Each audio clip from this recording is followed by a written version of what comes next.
नमस्कार। आज हम बात करने वाले हैं सिर्फ एक नंबर की। एक ऐसा नंबर जिसमें हमारी, आपकी मतलब पूरी इकोनॉमी की कहानी छिपी हुई है। और ये है वो नंबर 5.25%। यही है हमारी आज की पूरी बातचीत का सेंटर पॉइंट। ये है रिजर्व बैंक ऑफ इंडिया का तय किया हुआ नया रेपो रेट। पर सवाल ये उठता है कि क्या ये सिर्फ एक आंकड़ा है या फिर ये एक ऐसा सिग्नल है जिसका सीधा असर देश के लाखों परिवारों पर पड़ने वाला है। आज इसी गुत्थी को सुलझाएंगे। तो चलिए मिलकर समझते हैं आरबीआई के इस बड़े फैसले को और देखते हैं कि भारत में पैसों के लेन देन के लिए इसके मायने क्या हैं। तो सबसे पहले हुआ क्या है, देखिए, आरबीआई की एक मॉनेटरी पॉलिसी कमेटी है जिसे हेड करते हैं गवर्नर संजय मल्होत्रा। बस इसी कमेटी ने एक बहुत बड़ा फैसला लिया है। उन्होंने रेपो रेट को 0.25% से घटा दिया है। मतलब अब ये 5.25% पर आ गया है। और हाँ, ये कोई अचानक से लिया गया फैसला नहीं है। 2025 में अब तक कुल मिलाकर 1.25% की कटौती हो चुकी है। लेकिन ये रेपो रेट है क्या चीज़? इसको समझने का सबसे आसान तरीका है इसे पैसे की थोक लागत या होलसेल कॉस्ट ऑफ मनी की तरह सोचना। मतलब जिस रेट पर बैंक खुद पैसा उधार लेते हैं। अगर इसकी किताबी परिभाषा पर जाएं, तो रेपो रेट वो ब्याज दर है जिस पर हमारे कमर्शियल बैंक्स यानी एचडीएफसी, आईसीआईसीआई, एसबीआई जैसे बैंक आरबीआई से बहुत कम समय के लिए कर्ज लेते हैं। अब देखिए, ये पूरा सिस्टम काम कैसे करता है। बहुत सिंपल है। जब बैंकों को थोड़े समय के लिए कैश चाहिए होता है तो वो आरबीआई के पास जाते हैं। आरबीआई उन्हें पैसा उधार देता है और उस पर जो ब्याज लेता है वही रेपो रेट है। बस इतना ही। तो सबसे जरूरी बात, जब आरबीआई रेपो रेट कम करता है तो बैंकों के लिए पैसा उठाना सस्ता हो जाता है। और होना तो यही चाहिए कि बैंक इस फायदे को आगे ग्राहकों तक पहुंचाएं, जिससे home loan, car loan, personal loan सब कुछ सस्ता हो जाए। तो फिर अगला सवाल ये है कि आरबीआई ने ये कदम ठीक अभी ही क्यों उठाया?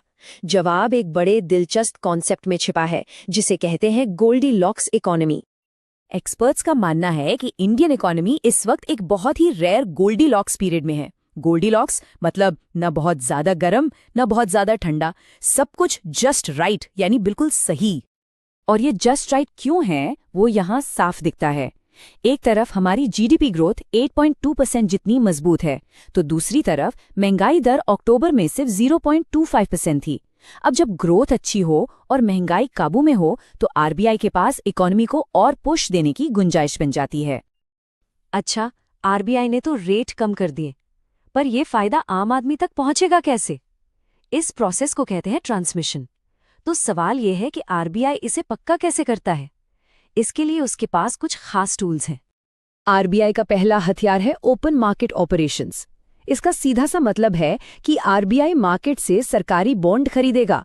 ऐसा करके वो करीब करीब 1 लाख करोड़ रुपए की नकदी बैंकिंग सिस्टम में डाल देगा।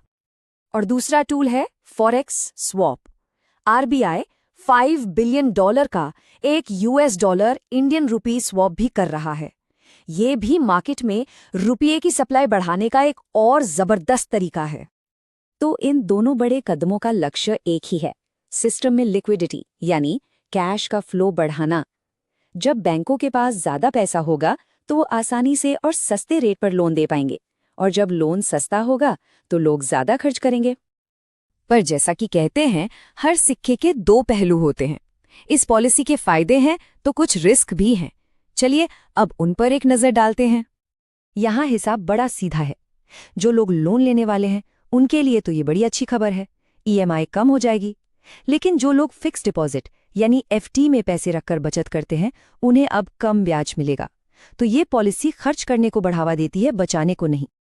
जब सब कुछ इतना अच्छा लग रहा है तो फिर गड़बड़ कहाँ हो सकती है? कौन है जो ये पूरी पार्टी खराब कर सकता है?